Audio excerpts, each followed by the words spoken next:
Сәлеметсіздер ме оқушылар? Қазақ тілі сабағына қош келдіңіздер. Сабақтың тақырыбы ұлттық ойындар. Оқу мақсаты: ауызекі және ресми стильдегі мәтіндердің тақырыбын, мазмұнын, тілдік ерекшелігін салыстыру, етістіктің етіс түрлері мен сабақ етістіктердің тіркесімдік мүмкіндігін ауызша және жазбаша тілдесім барысында қолдану. Сабағымызға кіріспе ретінде қазақтың ұлттық ойындары туралы видео материалға кезек берейік.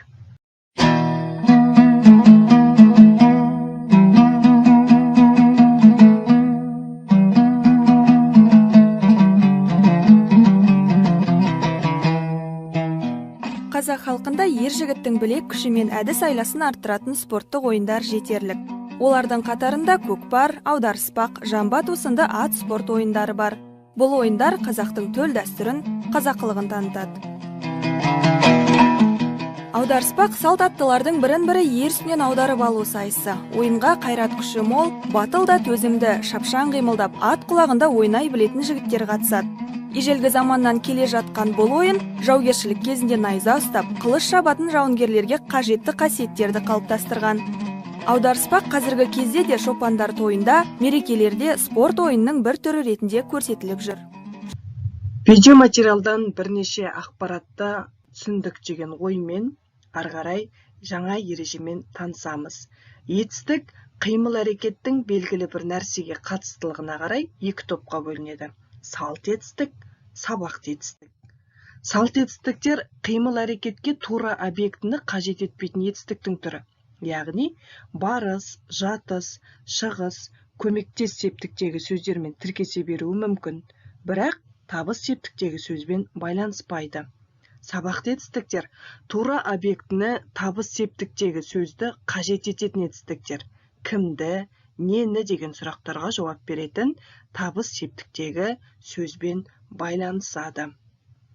Оқушылар, ережені мұқият есімізде сақтап, жаттап аламыз. Және оқулықтағы көген тартыс деп аталатын ұлттық ойынның біріне кезек береміз. Мәтінмен мұқият танысамыз. Көген тартыс. Бұл ежелден келе жатқан көне ойындардың бірі. Ертеде оны малшылар ойнайтын болған. Ойынды кең алаңда, дене шынықтыру залдарында өткізуге болады. Ойынға қатысушылар тепе-тең екі топқа бөлінеді. Араларынан ойын жүргізуші тағайындалады. Ортасынан 1-1,5 метрде ашық орын қалдырылып, әрбір 40-45 сантиметр сайын түйіледі. Ортадан екі топты бөліп тұратын көмбе сызығы сызылады. Әр ойыншы бір-бір түйіншектен ұстап, екі топ бір-біріне қарсы қарап тұрады. Ойын басқарушының белгісімен басталады.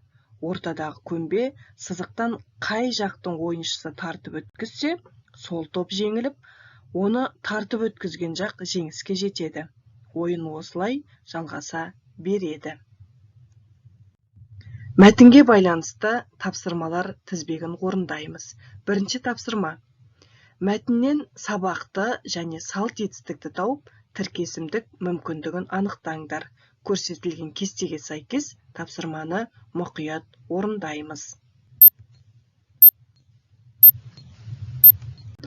Бірінші тапсырманы сәтті аяқтады деген сеніммен келесі тапсырмаға көшеміз.